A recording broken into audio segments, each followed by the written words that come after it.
Hey everyone, and welcome back to another deep dive into KOEIGO's 3D design course at the Kadena Youth Center. It's exciting to see what these young designers are creating. It really is, and we wanted to take a moment to invite all you parents out there to really join us in this journey. Yeah, it's a chance to see the world through their eyes a little bit. Exactly, and to appreciate the incredible things they're learning with these powerful tools like Nomad Sculpt and Shaper 3D. You know, they might even teach you a thing or two about 3D design along the way. Oh, I bet they could. I think back to last week, they were tackling a project that, might sound a little unexpected at first glance. Mushrooms. Mushrooms, exactly. I mean, who would have thought mushrooms could be so educational? Right, but this tutorial led by artist David Reed. He's great.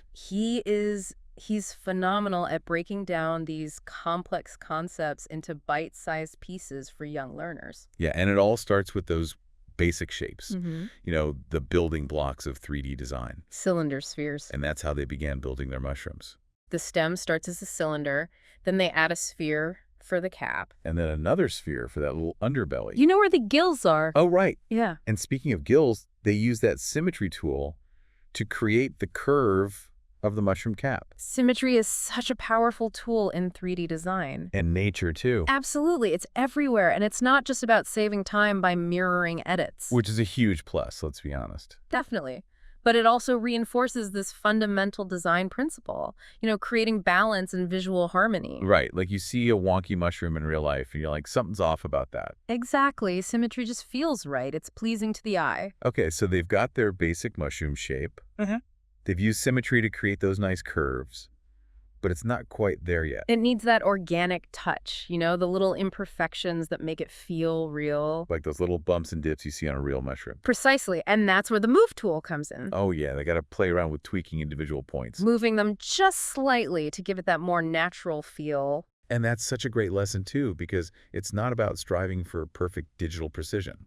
Right. Sometimes those little imperfections are what make a model truly captivating. They give it character. Absolutely. They bring it to life. And then for the gills, they created another sphere and used this amazing tool called radial repeat to create that intricate pattern. I love that tool. It's like magic.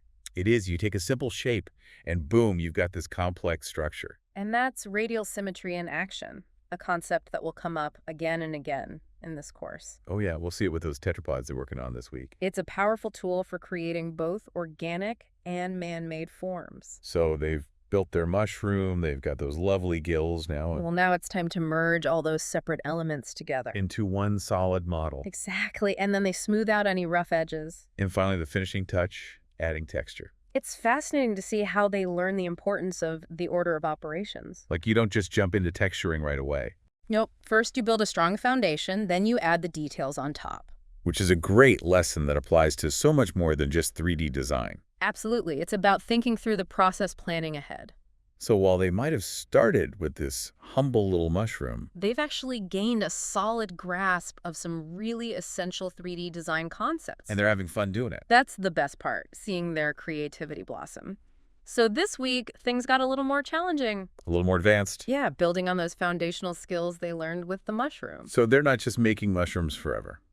Oh no, they're moving on to bigger and better things. And speaking of bigger, better things, they got to design something that might look pretty familiar to them. Especially if they've spent any time at the beaches around Okinawa. I'm talking about those tetrapods, those concrete structures. Oh yeah, the ones designed to break up the waves. Exactly. And it's amazing how this course ties in those real-world observations. It's one thing to see those tetrapods out on the beach. Right. But it's a whole other challenge to try and recreate them digitally. That takes some serious spatial awareness. You got to think about how those shapes exist in 3D space, how they fit together. And remember how they learned about radial symmetry with the mushroom gills? Oh yeah, that's coming back again. Those tetrapods have that same kind of repeating pattern. Radiating outwards from a central point. It's like they're starting to see these design principles everywhere they look. And I love how each project builds on the previous one. Reinforcing those core concepts? Like with the articulating dragon project that they continued working on this week. Now that one is a challenge. It's definitely a step up. They're not just sculpting a static shape anymore. It's got to move. It's got to be able to pose. Which means they have to think about joint placement, range of motion, how all those pieces are going to fit together. And how to make it look convincing. Yeah. Like a real dragon could actually move that way. It's almost like a blend of art and engineering.